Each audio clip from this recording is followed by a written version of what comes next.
नमस्कार सर्व स्वामी भक्तांना. तर आज जी मी माहिती देणार आहे ती आहे की नामस्मरण, नामजाप हे कसं करावं, ह्याचे प्रकार किती असतात, माळा कुठली घ्यावी, माळा कशी धरावी, आसन कुठलं असावं, कुठल्या वेळी नामजाप करू नये आणि फलश्रुती म्हणून आध्यात्मिक स्तरावरती आपल्याला काय काय प्राप्त होतं. तर या सगळ्या गोष्टींची माहिती मी या व्हिडिओमार्फत देणार आहे.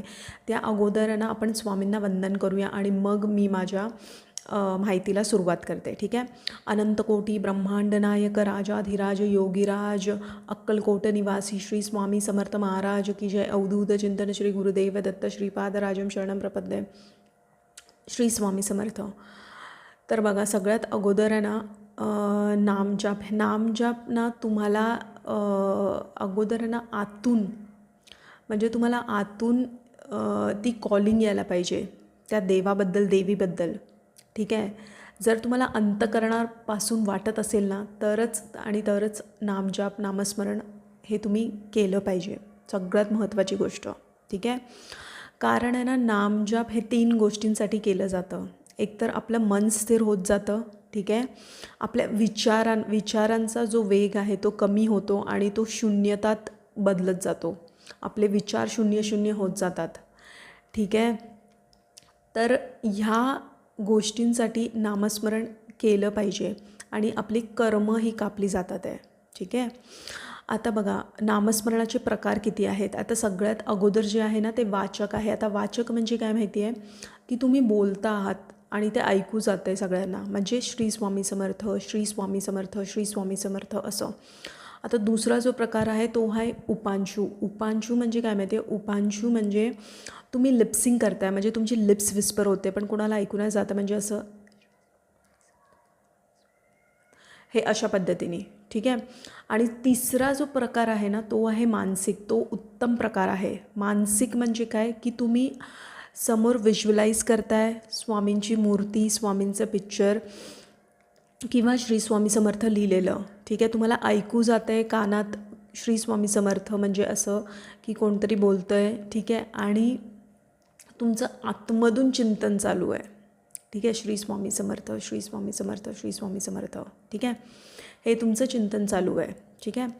त्याच्यानंतर मग जेव्हा तुम्ही मानसिक खूप होतो ना मग तो अजपामध्ये कन्वर्ट होतो. म्हणजे तुम्ही श्वासांसकट घेताय श्री स्वामी समर्थ, मग परत श्वास सोडताय श्री स्वामी समर्थ, मग परत श्री स्वामी समर्थ श्वास घेताय, मग परत सोडताय श्वास. तर ह्याला बोलतात अजप. पण ती लेवल अचीव करणं इतकी सोपी गोष्ट नाही आहे. जेव्हा आपण मानसिक लेवलवरती ते करून त्या लेवलवरती पोचतो तेव्हा तो मग अजप होतो. ठीक आहे.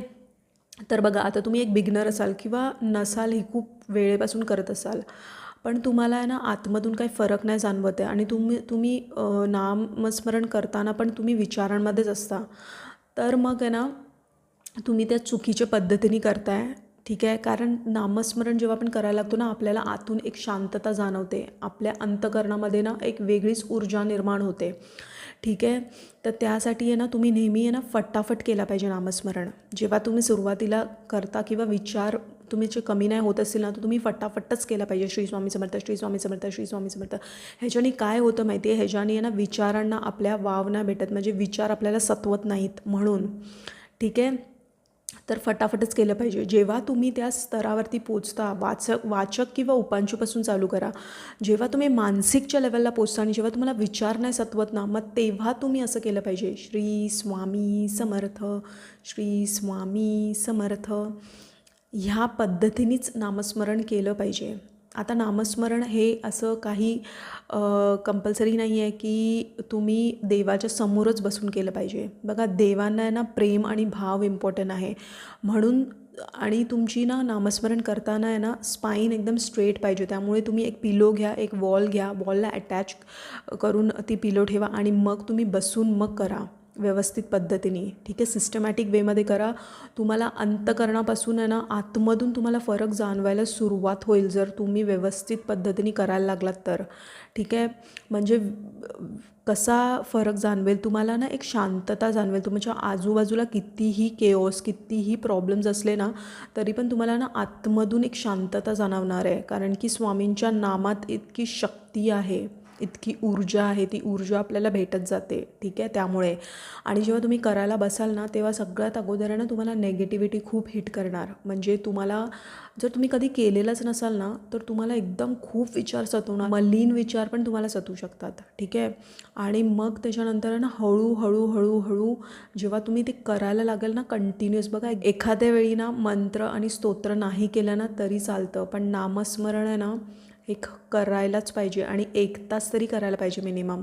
जेव्हा तुम्ही 1 तास कराल ना, मग त्याच्यामधून मी खरं सांगू माझं एक्सपिरियन्स, मी जेव्हा 1 तास करते ना त्याच्यामधून मी 15 मिनटात कुठे कमी विचारांमध्ये जाते. इतर वेळी तर माझे विचारच सतवत असतात. मग तुम्ही विचार करा, कारण की भौतिक दुनियामध्ये आपण इतके बिझी असतो, आपल्याला वेळ नाही भेटत, तर त्यामुळे फटाफट सगळं आटपण्याची आपल्याला घाई गडबड असते. तर त्याच्यामुळे ना नामस्मरण हे कधी पण ना तुम्ही एक शांत चित्त जागेवरतीच करा. जर तुम्हाला आध्यात्मिक स्तरावरती जायचं आहे आणि नाही पण जायचं असेल, जर तुम्हाला मानसिक त्रास आहे ना, एन्झायटी आहे, स्ट्रेस आहे, ओव्हर थिंकिंग आहे, तुमची चिडचिड होते, फ्रस्ट्रेशन आहे, या सगळ्या गोष्टींसाठी आहे ना औषध आहे, रामबाण उपाय आहे. मी तुम्हाला खरं सांगते, रामबाण उपाय आहे हे नामजाप. बघा कुठलीही गोष्ट ना वेळ घेते. नामजाप हे नेहमी आहे ना शांत जागेवरतीच शांत चित्त जागेवरतीच करायला पाहिजे. कलियुगमध्ये सगळं इन्स्टंट पाहिजे. त्यामुळे आपण आहे ना, आपण आजार जर झाला ना तर आपण अँटीबायोटिक्सच्या मागे धावतो. आता अँटीबायोटिक्स आपल्याला थोड्यापुरता आराम देतं, पण होमिओपॅथिक आणि आयुर्वेदिककडे वळालात तर ते वेळ घेईल, पण डीप रूटमध्ये जाऊन ते तुमचं प्रॉब्लेम रिझॉल्व करणार. तसंच आहे नामजाप पण वेळ घेणार. असं नाही आहे की तुम्ही आज केलात आणि तुम्हाला 4 दिवसात चमत्कार दिसला, असं काहीही होत नाही. तुम्हाला स्वतःची रिस्पॉन्सिबिलिटी घेणं गरजेचं आहे. तुम्हाला स्वतःला चेंज करायचं, त्यासाठी तुम्ही स्वतः रिस्पॉन्सिबल आहात. चमत्कार हा तेव्हाच घडतो जेव्हा तुमची श्रद्धा अटूट असते आणि तुम्ही स्वतःवरती मेहनत करता, तेव्हाच चमत्कार घडतो. बाकी काहीही नाही. प्रॅक्टिकल लॉजिकल लाईफ आहे, ठीक आहे. तर चमत्कार तेव्हाच घडतो जेव्हा आपण ते आध्यात्मिक स्तरावरती आपली एक लेवल क्रॉस होते ना, तेव्हा आपल्याला चमत्कार दिसायला लागतो. देवांबद्दलच्या गोष्टी आपल्याला कळायला लागतात, आपल्याला समजायला लागतात. आता माळा ही कुठली घ्यावी, तुम्ही तुळशीची घेऊ शकता किंवा मग रुद्राक्षाची घेऊ शकता, ठीक आहे.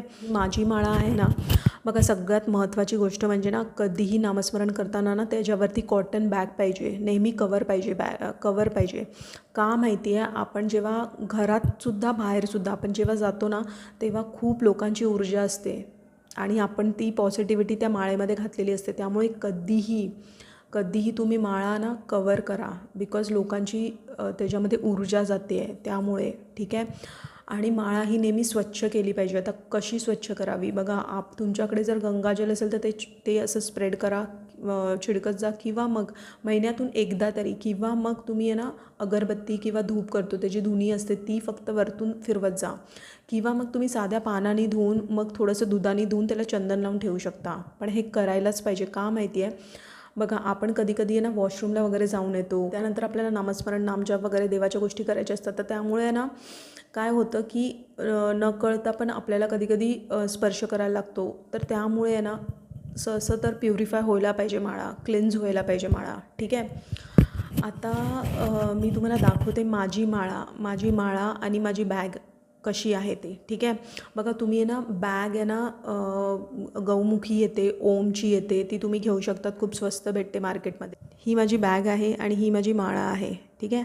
तर आता मी तुम्हाला दाखवते की माळा ही कशी वापरली पाहिजे. तर बघा सगळ्यात अगोदर ना माळा हे जे वरचं हे 108 हे सगळे पूर्ण बीड्स आहेत, मेरूमणीला सोडून. हा जो मेरूमणी आहे ना तो मेन म्हणजे कधी ओलांडायचा नाही, ठीक आहे. आणि आपण मेरूमणी सोडून द्यायचा, हा वरचा मणी आहे जो, आणि त्याच्यानंतर आहे ना आपण चालू करायची. आता मेन गोष्ट म्हणजे ह्या 2 बोटांना स्पर्श व्हायला नाही पाहिजे. आणि ह्या बोटापासून तुम्ही ही माळा अशी खेचू शकता, ठीक आहे. किंवा मग तुम्ही असंही करू शकता, 2 पद्धतीने तुम्ही करू शकता, ठीक आहे. तर अशा पद्धतीने केली पाहिजे. कारण हे बघा हा जो आहे ना तो गुरुचा बोट आहे आपला, म्हणून ह्याला कधीच स्पर्श नाही व्हायला पाहिजे, ठीक आहे.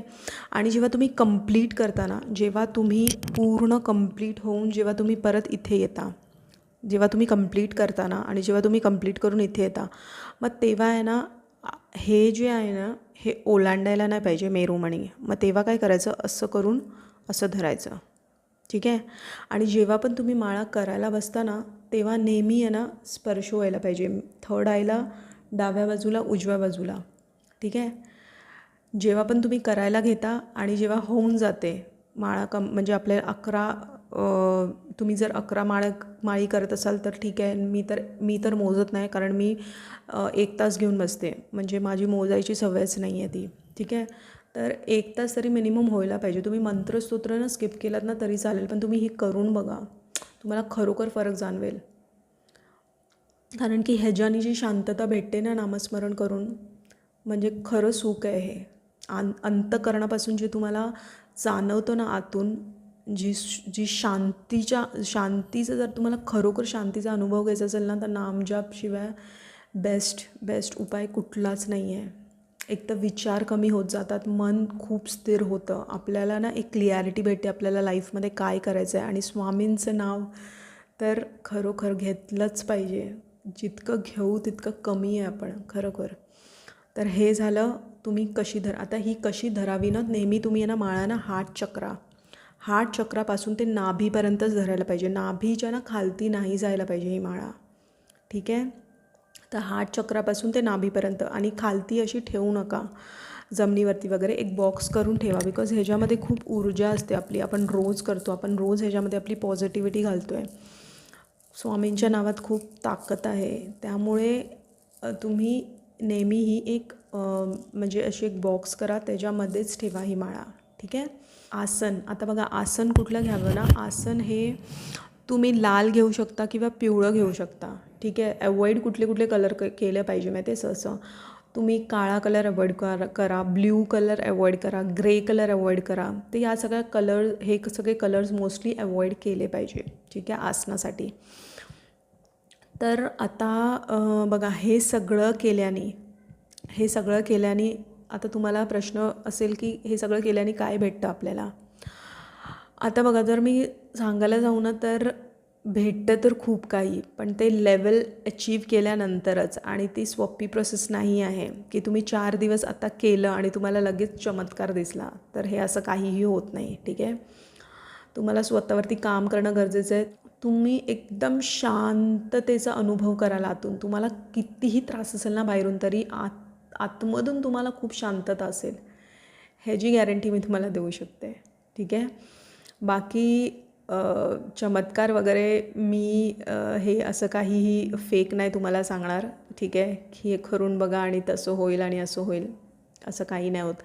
जेव्हा आपण करायला लागतो ना त्याच्यानंतर बघा, फलश्रुती म्हणून मी तुम्हाला सांगते काय काय भेटतं तरी पण. बिकॉज आहे ना देवाकडे आहे ना काहीच मागायला जाऊ नका. आता ही पैशांची दुनिया म्हणून मी तुम्हाला ना पैशांचं एक्झाम्पल देऊन तुम्हाला समजवते. आपल्याला काहीतरी आहे ना 10 रुपयाचं पाहिजे असतं आणि स्वामींना काहीतरी ना 100 रुपयाचं द्यायचं असतं. त्यामुळे आपली जितकी बुद्धी चालते ना त्याचे खूप खूप खूप पटीने वेगळे प्लॅन्स आहेत ना स्वामींचे असतात. त्यामुळे निश्चल आणि निस्वार्थपणे ना फक्त भक्ती करा. आणि आपली श्रद्धा, तुम्ही भक्ती कशी वाढवू शकता ना त्याच्याकडे तुम्ही लक्ष द्या. संकल्प पण कराल ना, तर संकल्प ह्या गोष्टीचा करा की स्वामी ही सेवा मी करतो आहे, माझ्याकडून ही पूर्ण करून घ्या. संकल्पना कुठल्याही गोष्टी मागण्यासाठी करू नका. कारण आहे ना आपल्याला माहिती नसतं, जी गोष्ट आपण कधी कधी मागत असतो ना ती किती चुकीची असते आपल्यासाठी, किंवा त्यावेळी त्या गोष्टीला भेटण्याचा बरोबर वेळ नसते ती. काहीच मागायला जाऊ नका. त्यांना बरोबर माहिती आहे केव्हा काय कधी कसं द्यायचं ते. त्यामुळे फक्त भक्ती करा, निस्वार्थ निश्चल भक्ती करा. हनुमानजींनी कशी केली आहे रामजींची, तशी बस एकदम निस्वार्थ भक्ती, निर्मळ, म्हणजे बोलतात ना एकदम इनोसंटवाली भक्ती करा बस. ठीक आहे. तर हे झालं. आता त्याच्यानंतर आहे ना बघा, फलश्रुती म्हणून तरी पण मी तुम्हाला सांगते की काय भेटतं.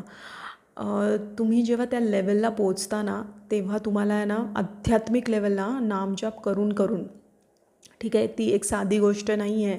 फलश्रुती भेटणं, फळ भेटणं त्या गोष्टीचं, ही साधी गोष्ट नाही आहे. तुम्हाला सिद्धी भेटतात. आता सगळ्यात अगोदर पहिली सिद्धी तुम्हाला स्वप्नसिद्धी होते, म्हणजे स्वप्नातून देव तुम्हाला मेसेजेस देतात. ठीक आहे. तुमच्या पुढच्या वाटचालीसाठी. दुसरे म्हणजे तुम्हाला देवदर्शन घडायला लागतं. तुमच्यासमोर अशा अशा गोष्टी येत जातील, अशा चमत्कारिक गोष्टी तुम्हाला अनुभव करायला भेटतील. चमत्कार हा होतो, पण असंच नाही होत. स्वतःवरती खूप काम करायला लागतं आध्यात्मिक स्तरावर, ठीक आहे. तेव्हा तुम्हाला जाऊन मग देवदर्शन पण होतं. तुम्हाला अशा सगळ्या गोष्टींचा अनुभव होईल ना, जे एक नॉर्मल पर्सन अनुभव नाही करत. देवदर्शन म्हणजे तुम्हाला म्हणजे अशा वेगवेगळ्या गोष्टी घडायला लागतील जे तुम्ही कधी अनुभवल्या नाही आहेत, ठीक आहे. तर देवदर्शन घडतं. त्याच्यानंतर मग तुम्हाला वाणीसिद्धी म्हणजे तुम्ही जे काही बोलता ते सत्य व्हायला लागतं. त्याच्यानंतर मग गुरुसिद्धी भेटते तुम्हाला, ठीक आहे. त्याच्यानंतर मग तुम्हाला जनकल्याण सिद्धी भेटते. तर जनकल्याण सिद्धी म्हणजे तुम्हाला अशा कार्यासाठी निवडलं जातं जेणेकरून लोकांचं कल्याण होईल. अशा कुठल्या कार्यासाठी तुम्हाला निवडलं जातं. आता जितके पण संत आणि साधू आणि जे भजन वगैरे करतात किंवा ह्यांना सगळ्यांना जनकल्याण सिद्धी आहे. त्यांनी पास्ट लाईफमध्ये, पूर्व जन्मामध्ये खूप स्वतःवरती काम केलं आहे आध्यात्मिक स्तरावरती, म्हणून आज ते जनकल्याण करू शकत आहेत. लोकांचं कल्याण करू शकतात आहे आपल्या भजनानी, आपल्या वाणीनी, तर ह्या सगळ्या गोष्टी असतात. तर हाच होता माझा व्हिडिओ. मला हेच सांगायचं होतं की नामजप का केलं पाहिजे आणि ह्या सगळ्या गोष्टी. जर तुम्हाला हा व्हिडिओ महत्त्वपूर्ण वाटला असेल तर प्लीज माझ्या चॅनलला सबस्क्राईब करा. स्वस्थ राहा आणि स्वामींच्या नामात आपलं मन रमवून राहा. कोटी कोटी धन्यवाद हा व्हिडिओ बघितल्याबद्दल.